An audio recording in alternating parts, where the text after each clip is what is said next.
ever since streaming became a thing, nobody cares. When Certified Lover Boy came out, it's not that I didn't care, because that's when Donda had come out as well, and I kind of knew that I'd listen to that first. There was nothing that was like, this has to be in your rotation. It still isn't.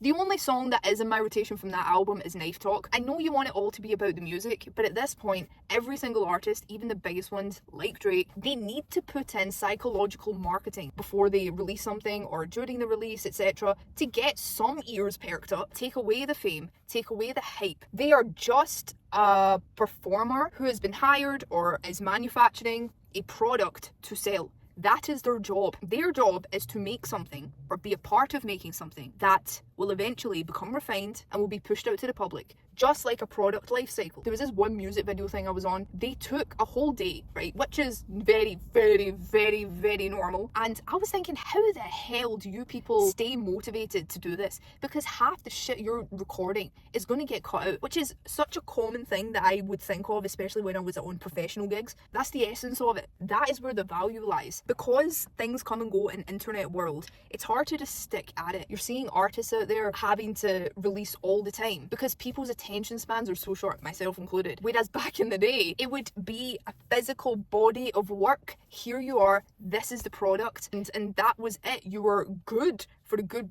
year or so. I remember it was 2012 when Justin Bieber released Believe, right? That was when someone asked, so what's next? Like, he just released this, bro. I don't think anything will beat tangible experiences. Okay, I like that in a modern time, artists are communicating with their fans online and you have more of a chance to be able to speak with them. I think I'm saying that I appreciate older style of rollouts because it made people care. It made people want to get up, go to the store, go to the cinema. You're basically watching a manufactured product that couldn't have come alive without the entire crew and the actors. Like, nobody talks about experiences they've had with a piece of art anymore, except concerts. Yeah, it's a physical experience. It's tangible. They've got merch from it, they've got a CD from it, etc. Whereas now it's just based on what you saw on Twitter, what you saw on Instagram, and stan culture has kind of boosted sometimes. I mean, Barbie and Oppenheimer, nobody would have been able to think of that. As everyone and their mother knows, I love Shah Rukh Khan. His comeback film was Pathaan. That was only buzzed because it was Shah Rukh Khan's comeback film. Queen by Nicki, the whole push behind it was that she was the bad guy of the industry and we wanted to hear what her response is to everyone that's been hating on her. Pink Friday 2 was cool because, you know, she's a mother now. Scorpion, that was after Pusha T exposed Drake, which I would like to say, I may have sussed the whole child thing way before then. In 2016, when More Life came out, it was a whole listening party live thing with the whole world.